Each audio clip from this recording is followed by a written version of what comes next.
Всем привет! Сегодня мы поговорим о двух обновлениях за месяц. Это девушка София и новое благородство лорда, наместник короля. Для разблокировки девушки нам необходимо получить 100 фрагментов девушки в сокровищах дракона, перейти в таверну и открыть ее. Хочу обратить ваше внимание на местоположение жемчужин, которые падают нам с рыбалки. Если вы только получили девушку и начинаете с ней играть, то возле расположения находится плюсик, нажав на который вы увидите жемчужины. Одна жемчужина равна одному расположению девушки. Как вы видите, после использования жемчужин нам осталось совсем немного поиграть с девушкой, чтобы достичь максимального расположения. На выбор нам дают две игры – Кости лжеца и Блэкджек. Лично мне удобнее и выгоднее играть в кости.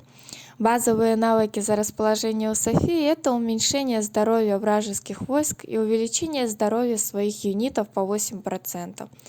Для достижения звезд нам необходимо дарить девушке подарки. Я не буду вырезать данный фрагмент прокачки девушки, и вы сможете увидеть все необходимые подарки с 1 звезды по 10. Также напишите в комментарии, какие еще девушки вам интересны, и возможно я смогу сделать таблицы или видео по прокачке других девушек. Данная девушка немного дороже самой популярной девушки Аланы. На 1, 3, 6 и 8 звезде повышается физзащита. На 2, 4, 7 и 9 звезде повышается магическая защита до 20%. На 5 звезде мы получаем усиление навыков всех героев на 10%, а на последней 10 звезде мы получим снижение вероятности срабатывания навыков у всех вражеских юнитов на 5%. Это новое свойство, ранее девушки нам таких свойств не давали. Нарядов пока что у девушки нет, но думаю скоро появится. Также на тестовом сервере есть еще одна кнопка, которой в игре пока что нет. Называется она «Признайтесь в любви». При нажатии на нее пишет, что пока что не открыто. Нам остается только ждать, что придумают разработчики. На данный момент сложно сказать, какую девушку надо качать первее, какую позже. Но все-таки универсальными и, соответственно, теми, кого качают первее, остаются Алана. На 10 звезде она дает скорость юнитам. И Элоиза, так как она намного дешевле Аланы и дает геройские прибавки к навыку, к защите и лидерке. Белла и Кити являются недорогими девушками, но у Кити полезные навыки открываются только с 6 звезды. Многие игроки советуют прокачать Алану и Элоизу на 10 звезд, а после качать равномерно всех девушек сначала на 5 звезду и после выше. Лично мне, кроме универсальных, нравятся Белла и Виктория. А также советую взять всех девушек и хотя бы поиграть с ними до полного расположения. Базовые навыки каждой девушки небольшие, но тоже важны в общей прокачке аккаунта. А мы переходим к следующему, не менее важному обновлению. По многочисленным просьбам игроков разработчики сделали возможность тратить репутацию тем, кто уже достиг наследника 10.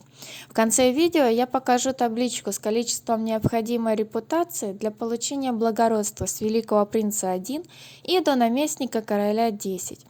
А также сколько необходимо репутации в день для поддержания благородства с наместника 1 до наместника короля 10.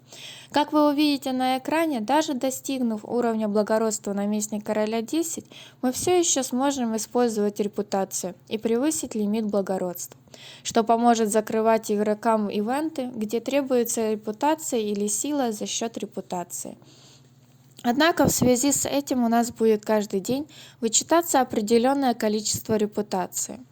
Благородство в первую очередь необходимо качать для исследований, так как возможность исследовать нужные свойства напрямую привязана к уровню благородства лорда.